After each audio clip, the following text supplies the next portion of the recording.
Okay, so next we'll move on to the melee then. So we have the Arms Warrior to kick things off. Now, the tier set for Arms Warrior next season is actually giving the spec funnel, which is very interesting because they are going to be able to delete priority mobs in an AoE pack if they want to. Like, of course, it's going to depend on if the damage is worth it, but if it's a dangerous mob, they can just feed these executes into a prior mob. It's also going to do a little bit of extra AoE damage through their Thunderclap. That's nothing really to write home about. However, the tier set does feed into the problem with Arms of not being able to spend enough rage. Along with the fix to ignore pain, because you're getting these free execute procs from your tier set, you're now spending even less rage, which is in turn going to make anger management worse because you're not going to be getting the CDR from spending the rage. But also now you're probably not going to take Test of Might because of that, because of the ignore pain fix, and also the free spend or the free executes you're getting from the tier set. So I don't know if that is probably going to hurt the spec quite a bit. However, as with all of the plate wearers that are melee, which is all the plate wearers, legendary, big stonks for the legendary. So this could like completely just take Arms, Fury, what other ones, Ret Paladin, Frost DK, Unholy DK to a next level. I feel like a lot of these specs as well aren't looking that great for next not looking that great. They're not insane for next season. So maybe it's banking on a strong legendary to kind of like prop them up, you know? So Arms has great AoE damage. It's got passable single target damage that is not being helped that much by the tier set either. So that is not looking great for it. And unfortunately, because warriors in general don't bring that great utility to the group, the damage kind of has to carry, and it's not seeming without legendary that it's going to do that. So it's not looking great. Utility wise, you do bring a battle shout, which is going to help another S tier spec that you might see down the line, also your tank obviously. And you've got Rallying Cry, which has been nerfed, so it is definitely more valuable in a raid now, but it's not looking, I mean, it's still a very good piece of utility that you can bring to Mythic Plus, but outside of that, you don't bring too much. You can talent into single target and AoE stun through Shockwave and Stormbolt, but I mean, it's just not enough, and the damage is not enough to carry it. So for the Arms Warrior, we're going to put it in the bottom of B tier for now. I would place it behind these two specs. Like I mentioned, and I feel like I need to keep mentioning, with a legendary, this could easily be, I mean, it could be S tier depending on how strong it is, but for now, I'm going to place it in B. Next, we'll move on to Fury, which has very, very good burst. Like, Fury's always been a very bursty class. It's going to be amazing in cleave situations, very respectable single target damage as well, getting lots of damage from your Bloodbath, which is what the new tier set is basically based around. So yeah, Fury's going to be better for those low mob density dungeons, which in all honesty, I don't know if we're seeing that much of that next season. There seems to be lots of big pulls going on. Because it's bursty, it is therefore lacking on sustained damage. You do get your cooldowns back frequently, which is sort of bridges that gap a bit, but it does fall off a bit after that burst window that you have. Again, Fury is one of those classes or specs that can get the legendary, so it can definitely be pushed up here. And again, much like Arms, being a warrior, you don't bring that much utility to your group. What I did forget to mention for Arms is the defensives. Arms is quite tanky. You've got your Ignore Pain, you've got your defensive stance for both Fury and Arms, which is a 15% damage reduction or a 10%, I'm pretty sure it's 15. You got Die by the Sword for Arms, which is a nice defensive cooldown. You got lots of passive leech or self-sustain for Fury as well. So that's going to help with your healers just not having to heal you as much. You've got your Impending Victory too, which is a nice instant heal if you ever need it. I think Fury is looking slightly better than Arms for next patch. Imagine you could equip double legendaries as well. That would be bonkers. Never going to happen. But Fury's going in B tier as well, just above Arms. Okay, on to the rogue specs then. We'll start with Assassination Rogue, but spoiler, all of the rogue specs are looking very, very, very solid for next season. Assassination Rogue is looking, well, I mean, Rogue in general got a rework, right? So they're all looking very strong, probably because of that. Assassination Rogue is looking the best it has ever looked in Dragonflight so far. It's got great damage regardless of how many mobs there are present. You've got great single target damage, great cleave, very good AoE damage as well. So, being a rogue spec, the Assassination Rogue has great CC and utility for Mythic Plus. Obviously, Assassination specifically has great lockdown, especially of caster mobs with their Garrote, which is now being able to apply to much more mobs through their Indiscriminate Carnage rework, getting those Garrotes off from stealth with your Shrouded Suffocation. Is that what it's still called? Being able to silence those mobs and also apply Iron Wire to them so they're dealing less damage. Huge potential for lockdown of mobs from the Assassination Rogue right there. All rogue specs going into next season as well are getting an AoE blind, which is something the rogue has always been lacking on, in inverted commas. Rogues have a lot of single target stops, but they've always lacked on like an AoE interrupt or stop or stun or something like that. So AoE blind is going to fill that gap nicely. Being able to interrupt multiple mobs at the same time, especially if they're casters, as long as they're not immune to the blind, that is going to be a huge W for locking down mobs even more and bringing even more CC to the group. And it's finally nice to see Assassination Rogue performing really well. So for that reason, Assassination Rogue is going in the top of A tier.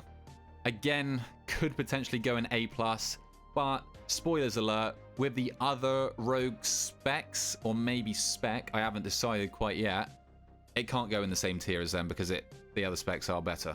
Next, we've got sub, and I'm honestly not that confident with where I should be placing sub, because on the PTR, sub was bugged for like the majority of PTR. Like, it was doing no damage at first, and then suddenly a load of bugs came out of nowhere. Black Powder was doing like 4 million bloody damage, and it was like just doing incredible things, and then that got fixed as well, but that was towards the end of the testing cycle.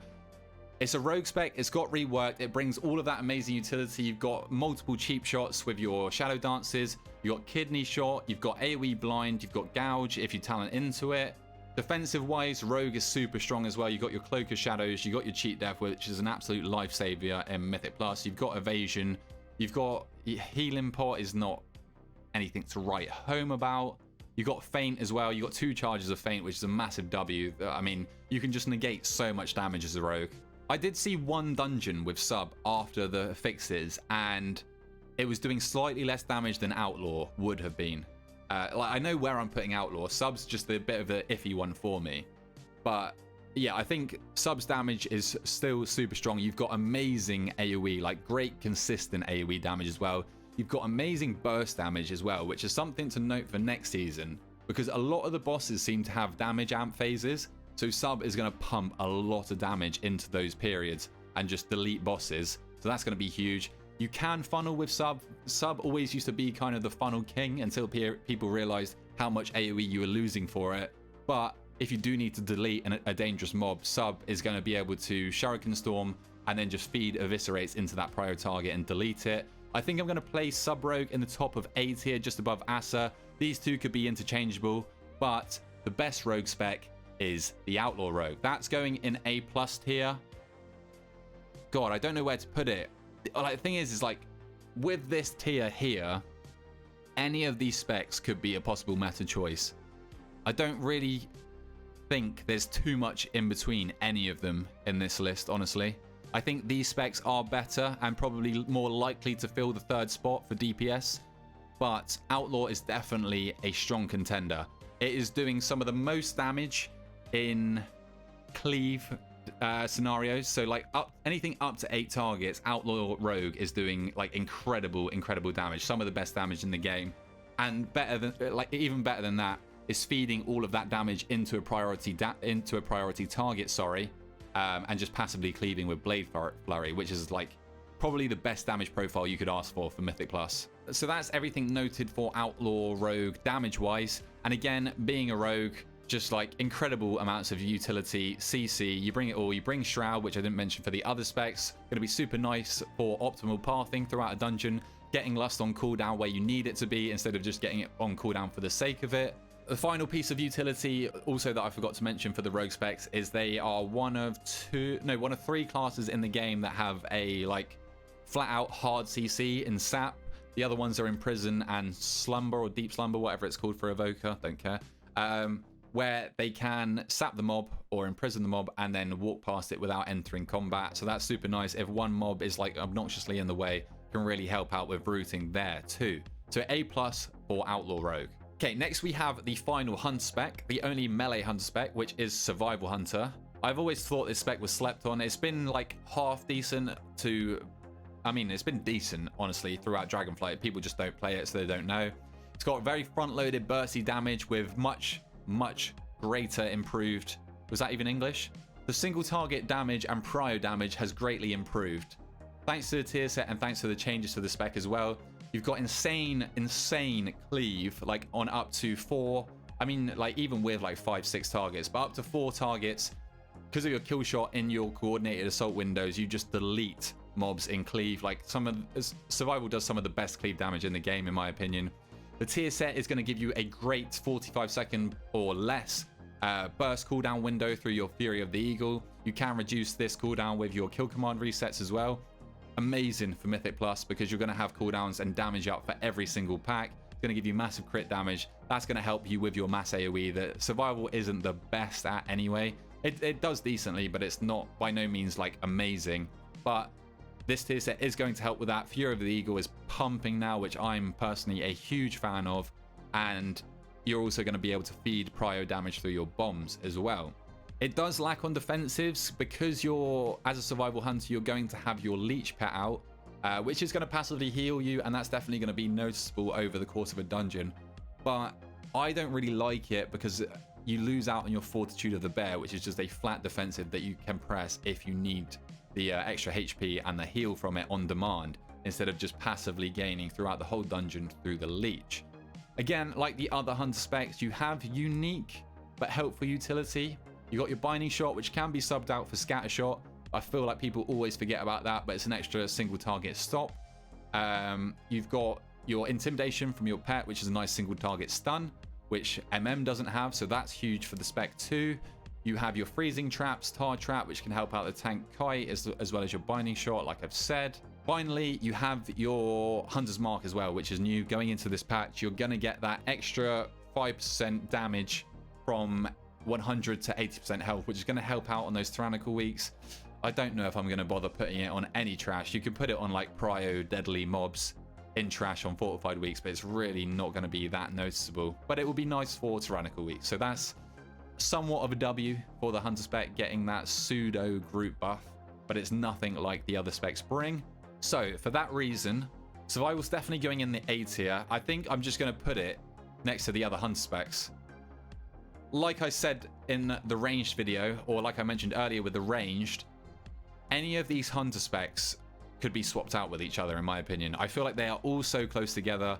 BM shines on mass AoE, mass sustained AoE. It's also got very good single target.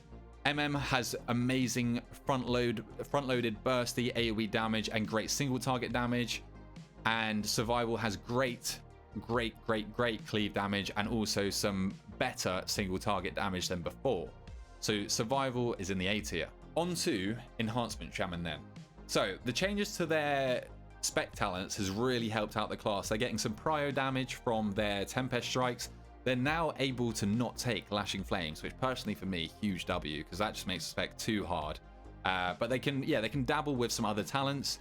They have great burst damage through their tier set. Well, not their tier set definitely helps with their burst damage, because you're getting that CD reduction on your primordial waves, which is obviously massive burst damage from those lightning bolts that you fire out, giving you massive haste as well. You're getting those wolves resets, which is then in turn going to reset your prim wave even quicker. So there's just a lovely little gameplay loop right there for Mythic Plus, which just means you have damage and cooldowns up for every single pack, if not even sometimes twice a pack. As an Enhancement Shaman, you have some of the, if not the best funnel in the game. If there's multiple mobs present and you need to delete a prior mob, Enhancement Shaman is your guy. Like, it deletes prior mobs. The funnel damage is crazy. It brings decent single target damage by itself. Like, normally to get the best out of Enhance, you'd want to bring like a few mobs onto the boss, so then it can really start chunking down the boss's health. But the only drawback for the Enhancement Shaman is that it is AoE capped. It's not going to be too noticeable until you're pulling like maybe over 10 mobs maybe. But if you are pulling that amount of mobs, you're only going to be hitting a certain amount, or you're going to be hitting a lot of the mobs for much less damage, which is unfortunate. It's not going to be too much of a problem, especially in pugs and even like coordinated groups to an extent, you're not really going to notice that too much. So it's not a massive drawback, but I just wanted to mention that because a lot of your damage from your chain lightnings is AoE capped, and your frost shocks as well, obviously. So yeah, that's not ideal. Brings great utility to the group. I personally think Enhancement Shaman is a super underrated spec for just like carrying groups in Mythic Plus. You've got your AoE stun in your Capacitor Totem. You've got AoE knock-up or AoE stop in Thunder Shock. You've got Sundering if you do talent into it. I'm not 100% sure you will going into next season, but that's another AoE stop. You've got amazing off heals with your Ancestral Guidance, so that's going to help out your group massively. You got Wind Fury as well, which would be nice for any melee comps. We do have a very good melee DPS that might be coming up next on the tier list, that would benefit from your Wind Fury Totem, as well as any rogue specs in your group, or I mean even warriors, whatever melee specs will benefit from that. The only problem is with the Shaman spec, as we all know, like I said for Elemental, it's squishy. Elemental Shaman struggles more with healing themselves because it's not instant like you can do with the Enhancement Shaman. You lose a lot of damage for it, but if you're going to die, then you're going to lose a lot of damage anyway, so that's irrelevant. You have your Astral Shift, which is a big defensive, but it's on like a relatively medium-sized cooldown, and it is your only defensive, so that is not ideal. You can talent into stuff like Stone Skin Totem, but I can't see a world where you would ever do that, so probably not even worth bringing up. But regardless of that, Enhancement Shaman is looking very, very strong for next season. Like, it is up there with the greats, for sure. It's definitely an A+ spec. Like I mentioned, don't worry too much about how I place them in this tier. Any of these specs could easily be placed into the meta composition, but yeah, Enhance is definitely a possible meta spec for sure. It could easily slot into that last spot, no doubt about it. To be fair, I feel like this A+ tier is sort of placed in the right order.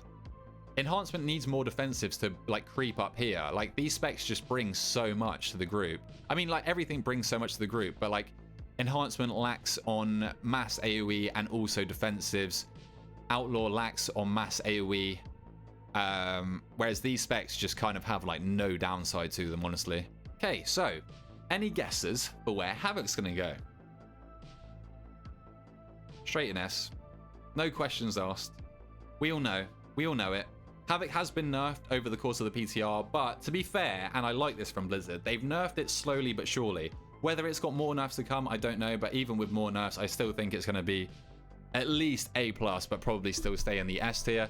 It's got some of the highest DPS output currently amongst any of the DPS specs. It's just like deleting everything, whether it's single target damage, mass AoE damage. You've got your Rage Fires to do bloody massive damage there. You've got amazing cleave, which Havoc always has, to be fair, for your Blade Dance. Your tier set's also going to feed into your sustained cleave with throwing out your glaives and your Soul Scar, just ticking damage over and over and over throughout the fight.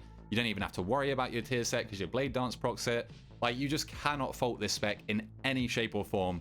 It's got amazing burst AoE damage as well, which is also a super valuable damage profile for Mythic Plus, so that's a huge W. And also, all of its damage is on short cooldowns. You've got I-Beam, you've got your Essence Break if you do take it, although I'm not convinced it's going to be the go-to build.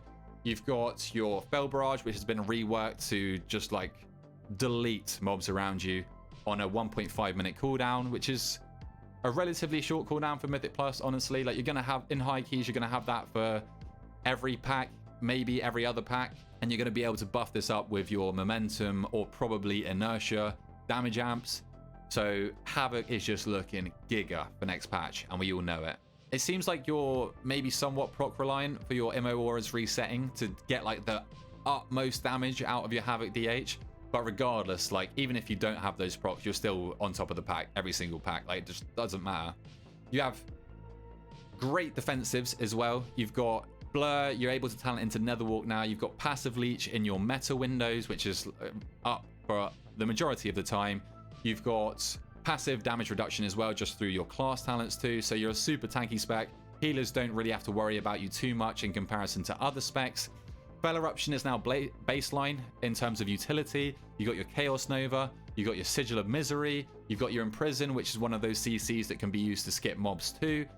Havoc, literally, if you could build the perfect spec for Mythic Plus, delete augmentation from the game, Havoc is your guy. Like, Havoc is just perfectly built around Mythic Plus. when Havoc's good, it's great. Also, something to mention is like I've seen a lot of people say because of how strong Vengeance Demon Hunter is that Havoc might not be meta. That is pure like copium. Like Havoc does way too much to even be considered to not be brought to your dungeon. Like it doesn't matter the overlap of utility. Oh, the biggest part of the utility I forgot is bloody Chaos Brand. On top of all of that, they then bring 5% magic damage gain for your group. Like it's just the spec is mental. Mental. Havoc is S tier, no questions asked. These are the two guaranteed picks in every composition if you're pushing the highest key levels. And even outside of that, you'd be trolling not to take these two, honestly.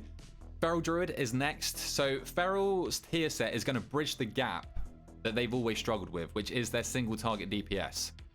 You're going to be pigeonholed into your Feral Frenzy, which is going to help your single target damage regardless, but it's also going to give you 20% damage and then another 10% damage from all of your abilities on top of that.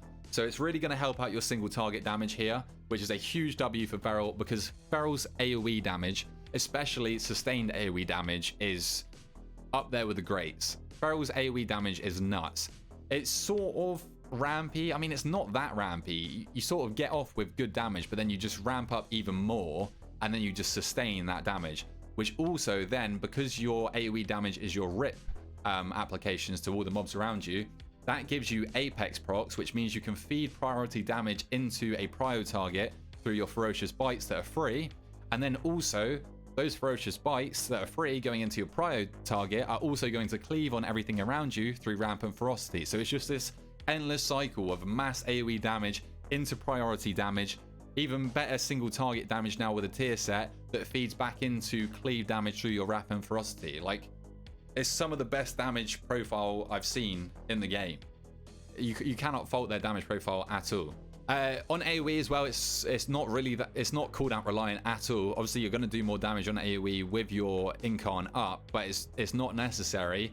It definitely helps you with single target, that's for sure. But with your Feral Frenzy windows on a 45-second cooldown now, you're going to get those damage windows every 45 seconds regardless, and Incarn is just going to add on top of that. So you're just going to do constant damage on every single pack, every single boss. It's going to be a good season for Feral for sure. It's tanky. You've got your Bear form if you do need to drop into it for big hits or anything like that. You've got your Bart skin. You've got your Survival Instincts as well, which is a huge defensive.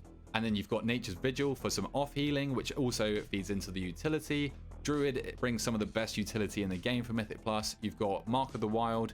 You've got Incap Roar, Vortex, Typhoon, Nature's Vigil, like I just mentioned.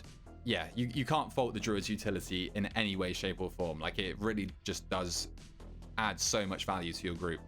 So Feral, on that note, is going to be in the A tier. I'm going to put it above Dev. It's going there. I think people are sleeping on Feral. I think people always kind of see Boomy and then just forget about Feral. I think Feral's looking very strong for next season. Next, we have the Unholy. We don't have the Unholy DK. Next, we've got the Frost DK and the Unholy DK. We've got DKs in general. So I'll start off by talking about their tankiness and utility, because then we can bash that out both at the same time. DKs are super, super tanky. You got AMS on a short cooldown, which is lovely for soaking any magic hits. You've got Icebound Fortitude, Lichborn. You've got, you can talent into Will of the Necropolis. I think that's what it's called, where you take less damage the lower health you are. Or you can take the talent that heals you when you get low. It's impressive to die on a DK. They are super, super tanky. You got Death Strike to heal you after you've taken any big chunks of damage. So yeah, you can't fault the DK's survivability at all. It brings niche but unique and powerful utility. You've got your Death Strike, not your Death Strike, your Death Grip, sorry, which can displace mobs. Super niche, but it is the only spec in the game that can do this type of stuff, so that is huge for the spec. You bring a battle res to the group, which is nice, especially with what's looking like the meta comp. So that's a big W for the spec. Unholy brings a single target stun as well from their pet, which is nice, and something I feel like people always forget about. What other utility does it bring? You've got an AoE stop in Blinding Sleet, I think it's called. So you've got that, you shoot out the frost and disorient all mobs, so that's a nice AoE stop to lock down any packs, especially casters. Huge utility right there.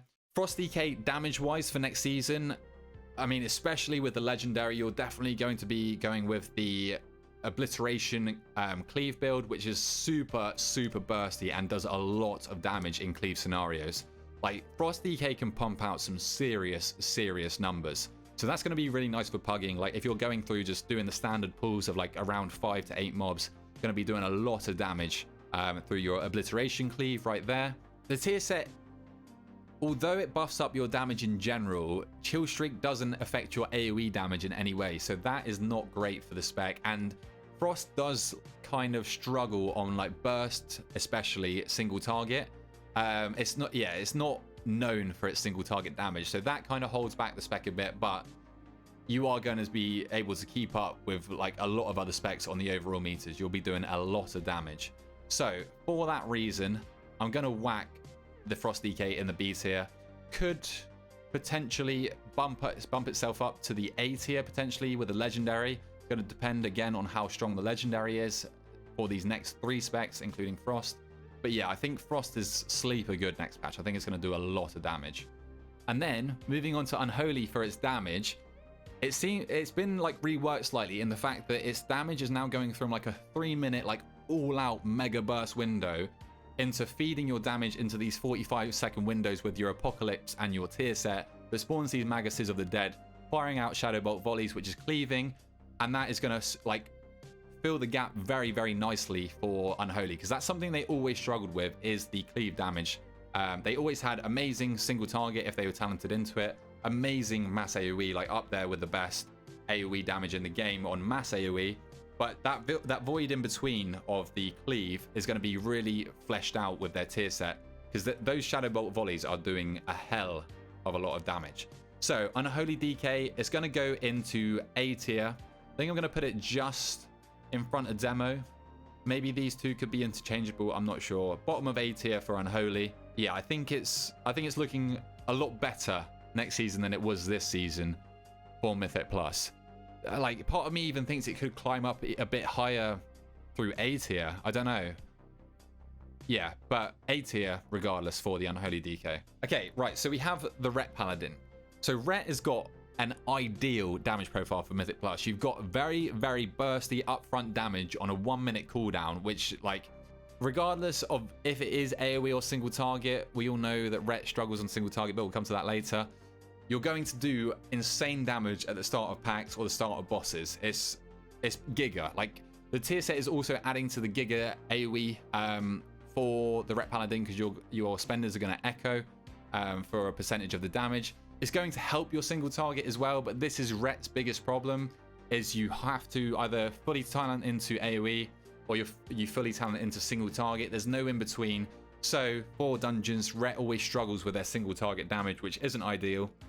You do have a lot of damage amp phases, so if you line up your wings with that, it's going to be workable, right? But like, Ret's single target damage it's not great. It definitely could be improved for sure.